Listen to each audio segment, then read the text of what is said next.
Esta semana presentaba resultados Nvidia y pese a que batió las expectativas, la verdad es que la acción no se movió en bolsa. En este vídeo, por tanto, vamos a analizar los resultados que presentó Nvidia.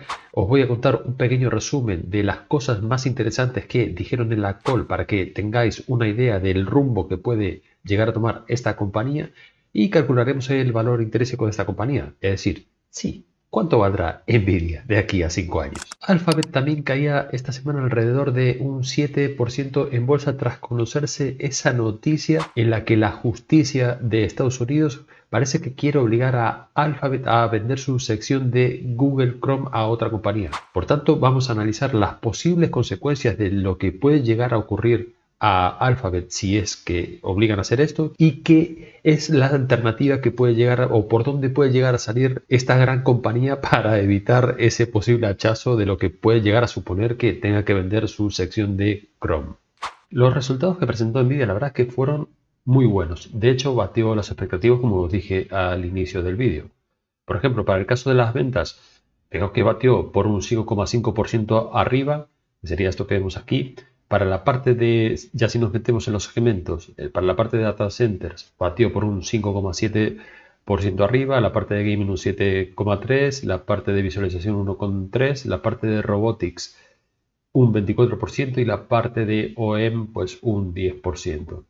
Claro, fijaos por ejemplo, el caso de las ventas respecto del año pasado, esto es un incremento del 93% interanual, ¿vale? Es decir, estamos aquí y este fue el año pasado, es un incremento del 93%. Fijaos por ejemplo, para el caso del margen operativo, que es un incremento también del 100%, también batió las expectativas, por supuesto. Fijaos el caso del EPS, también es un incremento del 102,5%, también batió las expectativas por un 8%, mejor dicho. Y el caso del Free Cash Flow, pues un 137% de crecimiento respecto del año pasado y batió las expectativas también por un 2,5%.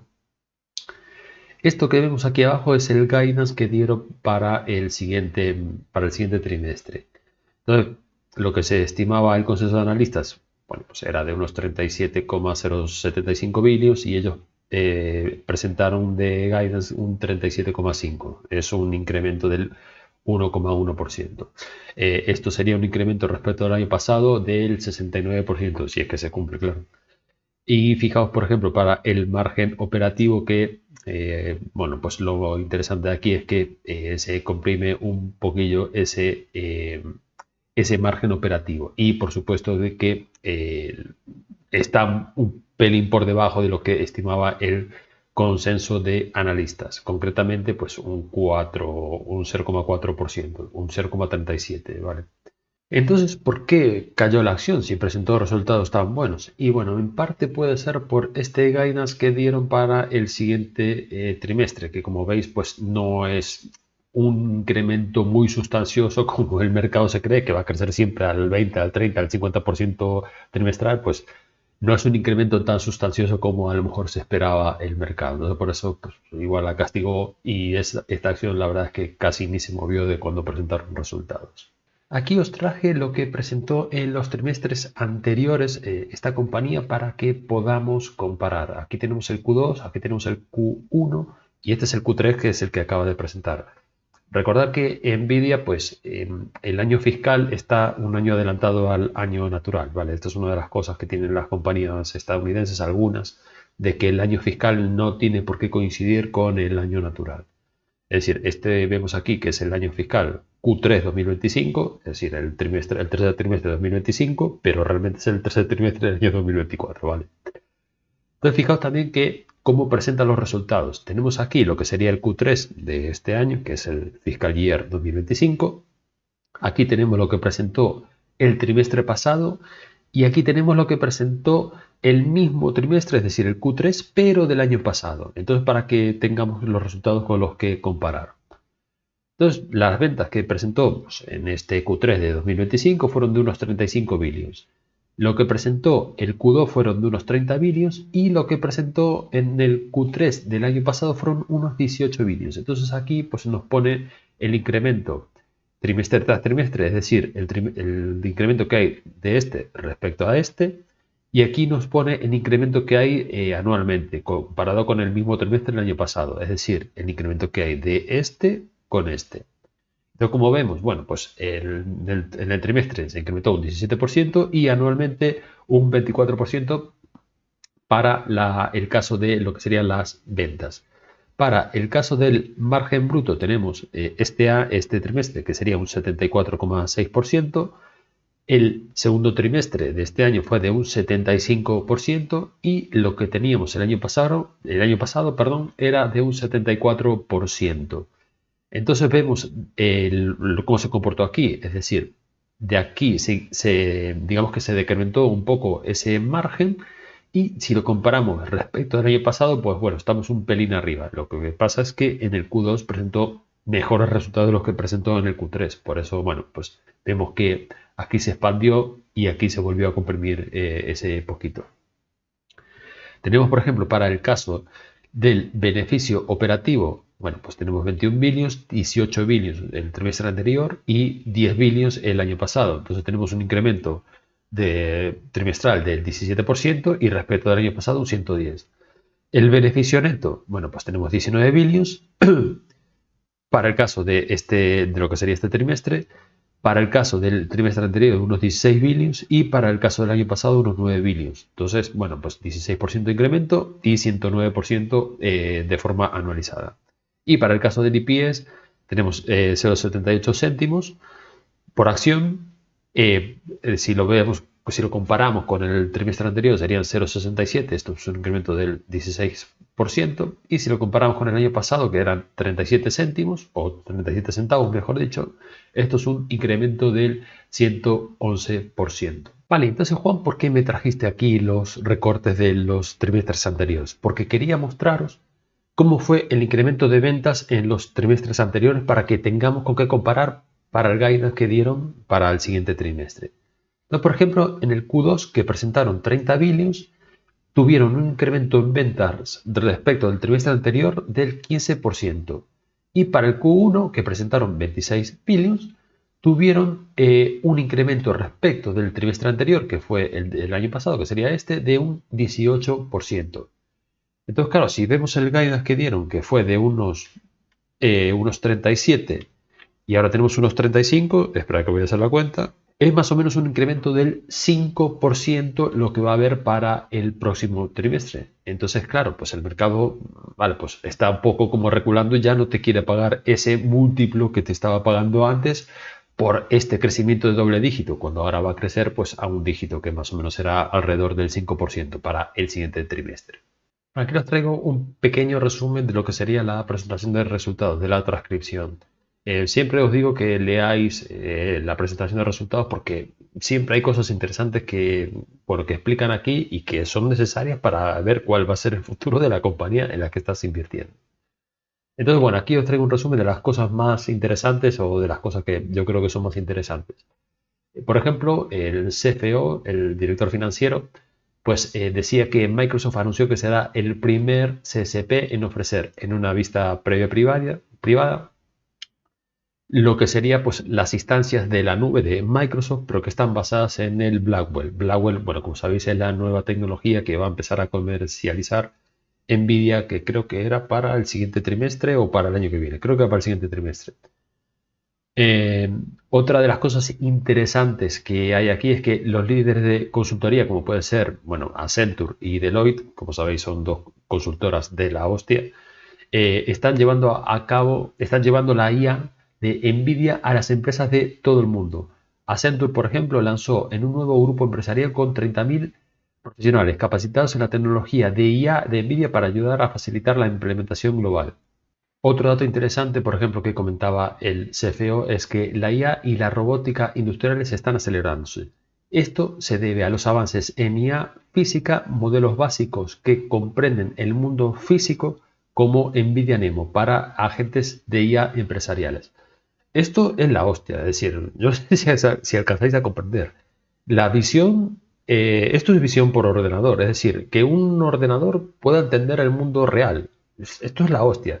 Y si leéis en la presentación de resultados, pues están dedicando bastante CAPEX, están destinando bastantes recursos a esta parte de aquí, porque como os estaréis imaginando, la robótica va a salir de aquí. Es decir, los próximos robots que se construyan, no vamos a decir que van a ser los Terminator, pero la robótica para empresas, para fábricas y para todo esto, pues es evidente que van a implementar estas tecnologías de visión por ordenador para, bueno, para tomar las decisiones que hagan falta.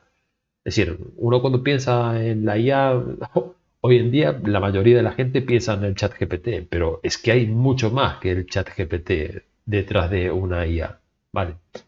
Otro dato interesante que nos contaba el CFO es que en Japón, bueno, el SoftBank está construyendo la supercomputadora de IA más poderosa del país con, bueno, con el Blackwell, con la nueva tecnología esta de Nvidia. Están haciendo lo mismo con T-Mobile en Estados Unidos. Es decir, una supercomputadora no es una de estas, es una sala que está llena de de los Blackwell. Es decir, está todo lleno de servidores ahí con procesadores súper potentes. Y otra cosa también interesante que nos contaba el CFO es que a medida que Blackwell se expande, esperamos que los márgenes brutos se moderen alrededor del 70 y pico por ciento. Cuando se expanda por completo, es decir, esto igual es pues, a finales del año que viene, esos márgenes estarán alrededor del 75%. Si recordamos, bueno, lo veremos a continuación, pero actualmente andan alrededor del 60 y algo. Entonces, bueno, pues tenéis aquí pues algo para ponerte contento. Es decir, se van a expandir aún más los márgenes que tiene Nvidia acerca de las ventas que tiene esa compañía, que ya son espectaculares, pues imaginaos esto, que se van a expandir un poco más. Una de las secciones interesantes que hay en la transcripción es la sección de Q&A, ¿vale? Y esto, bueno, si leéis a cualquiera de los grandes inversores, de hecho, no sé si conocéis a Monish Pabrai. Bueno, Monish Pabrai es un inversor, creo que es indio, que tiene unos rendimientos extraordinarios y lo que él mismo dice es que es un inversor tramposo porque se dedica a copiar a los grandes inversores. Pero bueno, es evidente que lo dice en un tono un poco irónico, ¿no? Porque él, bueno, es muy fan de Warren Buffett y todo esto, ¿no? Y él siempre hace mucho hincapié de que una de las partes más interesantes de una presentación de resultados es justamente la de Q&A, porque aquí es donde los periodistas o los periodistas no, los analistas de los grandes bancos es donde le hacen preguntas a la compañía para ver si te están ocultando algún dato, para ver cómo ven esto, cómo ven aquello, ¿no? Entonces, por eso es muy interesante esta parte, porque de aquí esos analistas pues obtienen información muy valiosa que a lo mejor no lo dijeron pues el CFO o el CEO y que lo quieren ocultar o simplemente porque se les pasó por alto. Entonces, una de las preguntas que le hicieron al CEO, que es el Jensen, mi principal pregunta es que históricamente cuando hemos visto ciclos de implementación de hardware, inevitablemente han concluido en cierta digestión en el camino. Esto de la digestión se refiere a la ralentización, es decir, si seguís un poco este sector de los semiconductores, que me imagino que sí, pues sabéis que quitando Nvidia el resto tiene ciclicidad. Entonces es un modelo que es cíclico. Entonces, ¿qué es lo que pasa realmente o básicamente en los ciclos de las empresas de los semiconductores? Vale. Cuando empiezan a subir las ventas, bueno, pues es el momento donde la compañía empieza a expandir sus márgenes y todo esto, ¿no? Pero llega un momento donde se vendió toda esa remesa de productos, es decir, toda la era, digámoslo así, de esos productos, que pueden ser chips, pueden ser el producto que sea. Entonces luego viene una época de compresión. ¿Y por qué viene una época de compresión? Y porque estos productos que están aquí dejaron de estar de moda. Entonces, en esta época de compresión, esta empresa se dedica a investigar, por tanto, a invertir más capital, más CAPEX en el desarrollo de los nuevos productos. Entonces, con esto se refiere a la digestión, si es que se va a ver con los Blackwell. Es decir, por eso tienen un ciclo el tema de los semiconductores, todas estas empresas como Taiwan Semiconductor, como Micron y todas estas, porque te producen una versión de un producto, lo venden, llega un momento donde ya no hay más porque es como que se queda desfasado. Entonces, pues en ese momento, pues tiene que empezar a investigar o empezar a invertir, que de hecho no es que lo hagan así, pero realmente es como un cúmulo de cosas que hay aquí, que es lo que hace que se compriman las ventas y que esta empresa tenga que seguir invirtiendo hasta desarrollar el nuevo producto. Cuando ya lo lanza al mercado es cuando empieza a repuntar las ventas, ¿vale? Ese es un poco el ciclo. Por supuesto que hay muchas cosas que le afectan al ciclo. Por ejemplo, el encarecimiento de los tipos de interés, porque es evidente que si los tipos de interés están altos, pues las empresas es como que postergan siempre la tecnología. Pues hay muchas cosas detrás de eso, pero básicamente podríamos decir que son estas dos cosas, es decir, los tipos de interés y también los ciclos de lanzamientos de nuevos productos. Por eso le preguntaban aquí acerca de si van a tener ralentización con el tema de los Blackwell, es decir, si va a haber esa estacionalidad. Bueno, entonces, respondiendo la pregunta que le hizo este analista, Jensen, el CEO, dice, Vivek, creo que no habrá digestión hasta que modernicemos $1 billón de los centros de datos. Si nos fijamos en los centros de datos del mundo, la gran mayoría de ellos están diseñados para una época en la que escribíamos aplicaciones a mano y la ejecutábamos en CPU. Bueno, vamos, lo que hacemos hoy en día los programadores. Ya no es algo sensato. Si todas las empresas tienen gastos de capital, si están preparadas para construir un centro de datos mañana, deberían hacerlo para un futuro de aprendizaje automático e inteligencia artificial generativa, porque tienen muchos centros de datos antiguos. Este de aquí también sigue siendo Jensen. Y dice, ¿y entonces qué va a pasar en el transcurso de los próximos X años? Entonces dice, supongamos que en el transcurso de 4 años los centros de datos del mundo se podrían modernizar a medida que crecemos en TI. Como saben, la TI sigue creciendo alrededor del 20 a 30% al año, digamos. Y entonces, digamos que para 2030 los centros de datos del mundo para la computación son, digamos, un par de billones de dólares. Tenemos que crecer hasta ese punto. Tenemos que modernizar el centro de datos desde la codificación hasta el aprendizaje automático. Es decir, este mercado se va a duplicar de aquí a 2030, es decir, en los próximos 6 años. Por eso hay como tanta euforia con esta compañía pero no es euforia a lo loco, como puede ocurrir como el caso de Palantir, que lo veíamos en el vídeo de la semana pasada. Es que esta compañía, y de hecho si recordáis la presentación de los resultados del trimestre anterior, Jensen decía algo similar cuando presentaron los resultados en el trimestre anterior. Decía que no van a dar suplida la demanda que hay de los Blackwell cuando los lancen al mercado, porque todas las grandes tecnológicas están demandando estos productos. Al parecer, pues es unas 30 veces más potente el Blackwell que la versión que hay en la actualidad. Entonces, bueno, pues al inicio no van a dar suplida esa demanda, no tienen tanta oferta de estos productos al inicio, ¿vale? Entonces, se va a tardar en acomodar eso. Por eso, el crecimiento en ventas para el siguiente año se espera, como lo vemos aquí en la captura de TKR, pues los analistas están estimando pues casi un 50% de crecimiento.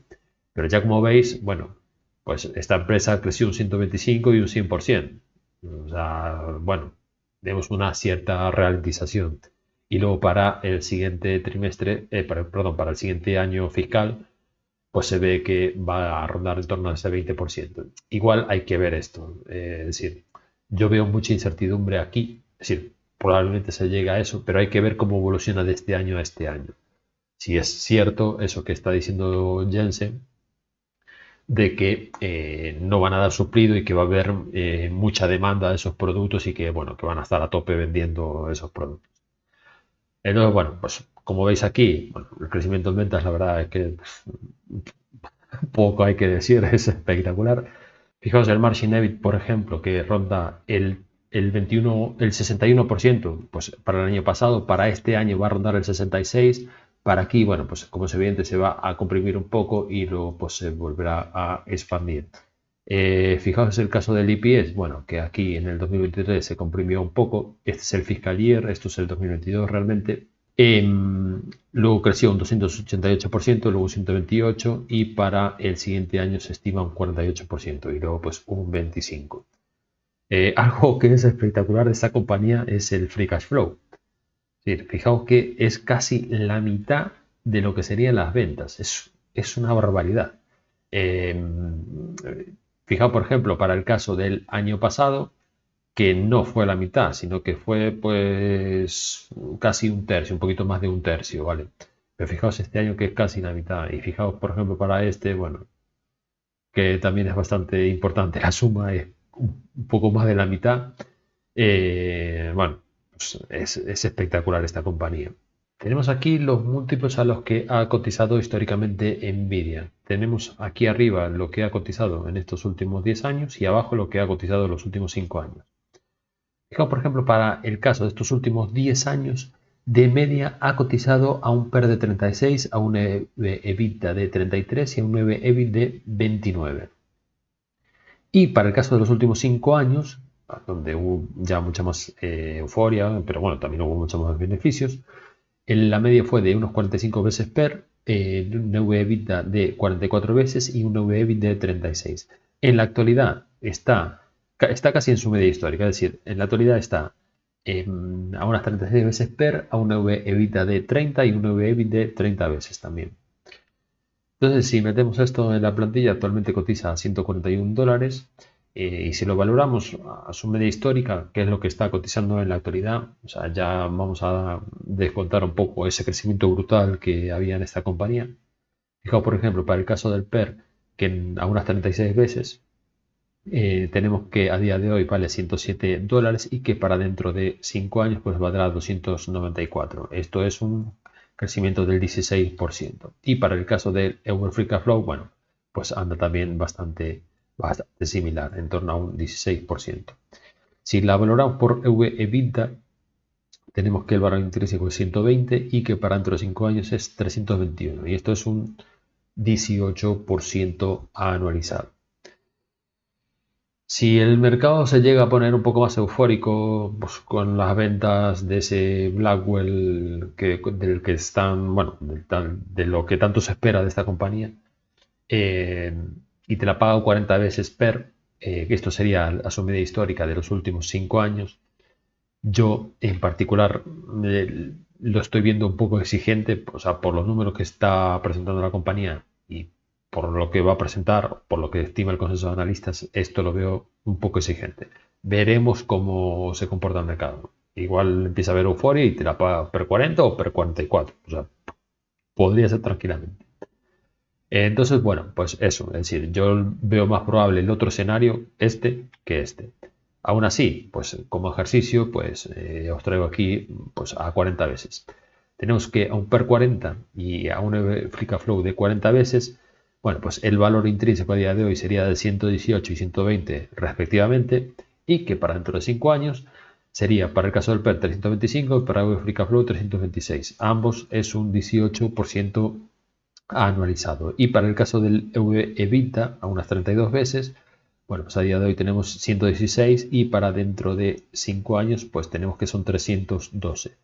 Y esto es un 17% anualizado de retorno. Como conclusión, bueno, pues Nvidia creo que no está cara, simplemente que, bueno, pues ya no se espera al mercado que crezca esos números y es evidente que los analistas tampoco esperan que tenga ese crecimiento. Aún así, valorándola a unas 36 veces, no me parece descabellado y el rendimiento que puedes tener con esta compañía, valorándola a 36 veces, la verdad es que está bastante bien. ¿Vosotros tenéis Nvidia? Pues dejadme en la sección de comentarios. Bien, tenemos aquí la noticia de Alphabet en la que, bueno, pues como dice aquí, el Departamento de Justicia de Estados Unidos ha emitido una propuesta, todavía es una propuesta, no es una sentencia, una propuesta de sentencia en la que solicita formalmente a Google que venda su navegador Chrome. Y tocarse las pelotas, macho. De cara a restablecer la competencia en el mercado de búsqueda en línea, lo que también se puede extender al sistema operativo Android. Sin embargo, esta decisión conllevaría diversas consecuencias para los usuarios finales, fabricantes de dispositivos y desarrolladores.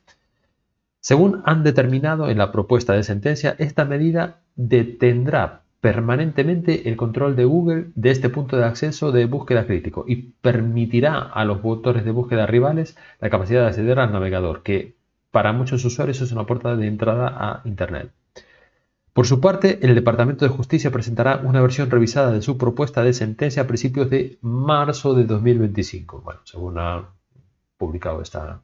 Bien, entonces, ¿qué es lo que debemos saber acerca de todo esto? Si es que se va a producir, si va a llegar adelante, que parece evidente que va a seguir adelante todo esto. Y mira aquí lo que sería el mercado de navegadores. Fijaos quién es el que tiene la mayor cuota de mercado. Google Chrome. Fijaos, por ejemplo, que el segundo es el Safari, que es este de aquí, y tenemos por aquí el Edge, que, bueno, como decíamos ya hace algunas presentaciones de resultados, que empezaba a recuperar algo de cuota de mercado. El Edge, bueno, pues es la continuación o la nueva versión de lo que sería el antiguo Internet Explorer. Y por aquí tenemos ahí al humilde Mozilla. Yo soy desarrollador de software, soy ingeniero de software y la verdad es que utilizo Chrome primero por la velocidad, segundo por las herramientas de desarrollo que tiene y tercero por la seguridad que ofrece. La verdad es que es muy cómodo el Chrome. Entonces, si esto pasa a otra compañía, pues seguirá manteniendo todos estos altos estándares a los que nos tiene acostumbrados. Ya os contaré qué es lo que pienso yo que puede llegar a ser Alphabet respecto a esto, pero eso os lo diré al final del vídeo. Bien, entonces, ¿qué es lo que debemos saber de aquí? Y bueno, pues una de las partes de que acusan a Google es lo de siempre, ¿no? De que es un monopolio, que no sé qué, no sé cuánto. Joder, pero macho, si tú puedes elegir el navegador que te salga de las narices, ¿por qué tienes que tocarle los huevos a Chrome, a Google, que lo fabricó él? O sea, nadie te obliga, nadie te pone una pistola en la cabeza para decirte que uses ese navegador. Si quieres más, te descargas otro y utilizas otro. Punto.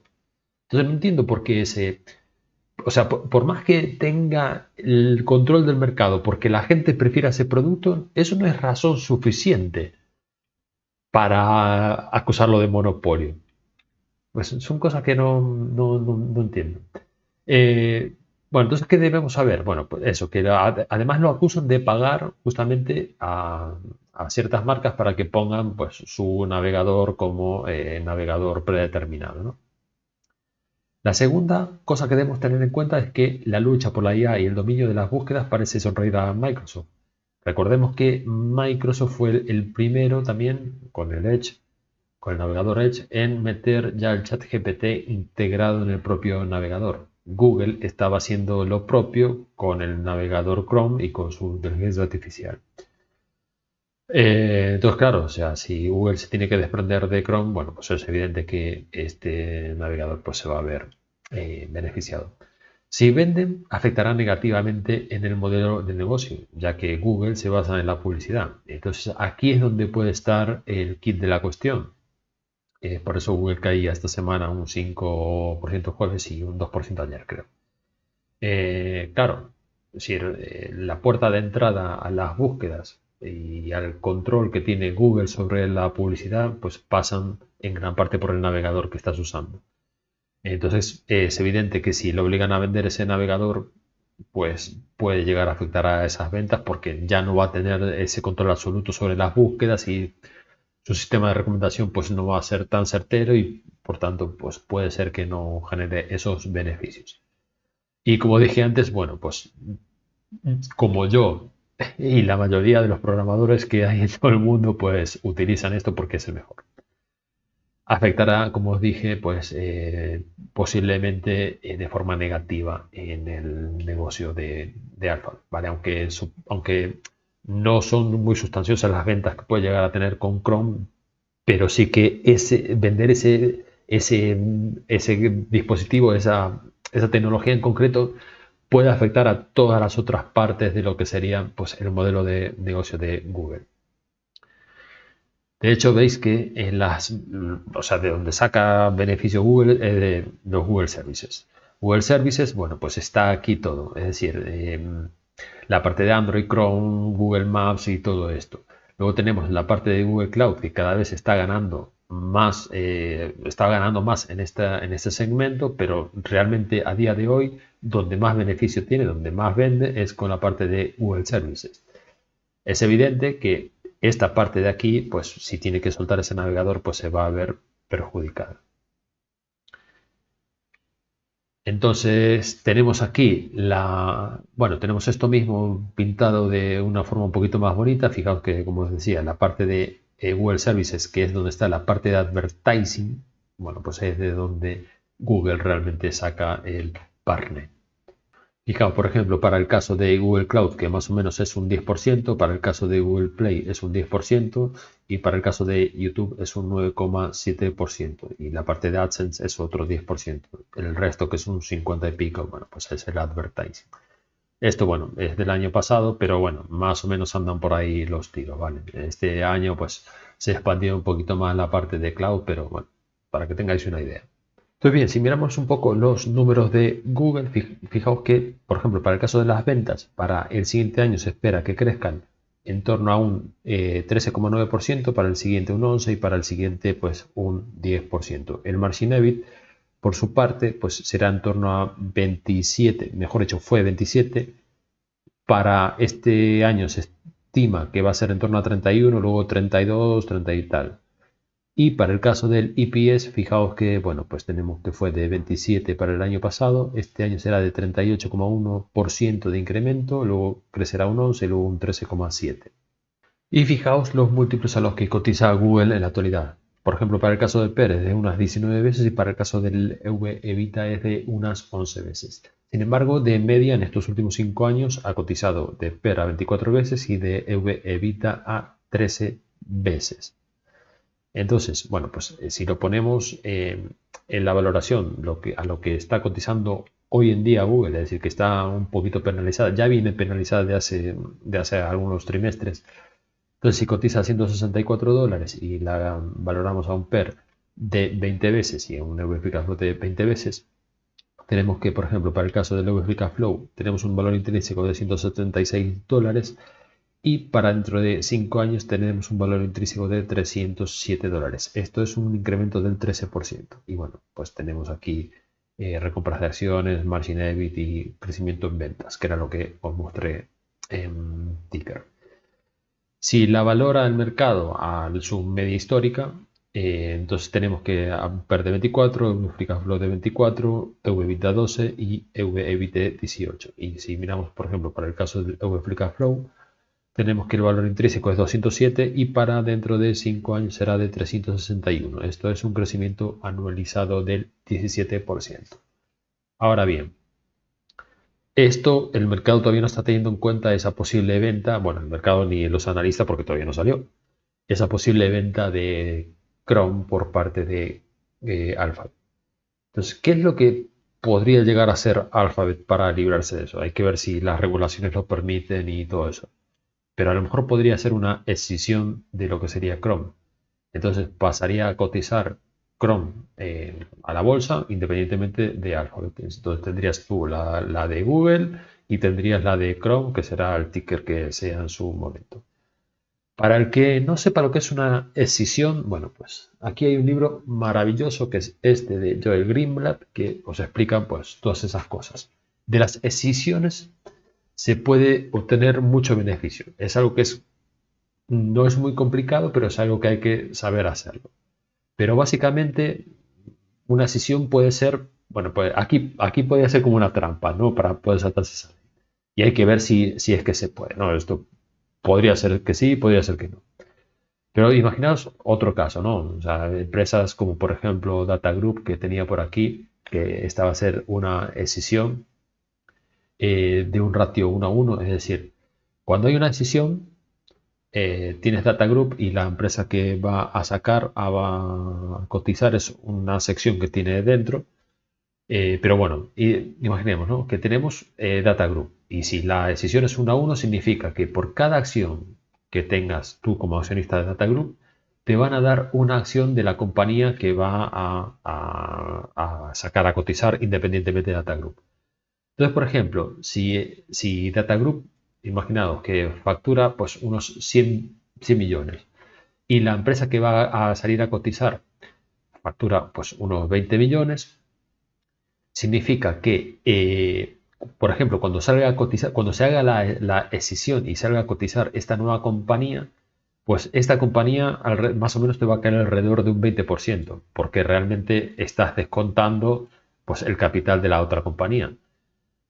Entonces, ahí se producen ineficiencias de mercado. y ahí es donde puedes sacar un rendimiento. Hay varias cosas que hay que saber, que os la explica el libro mucho mejor de lo que os lo explico yo.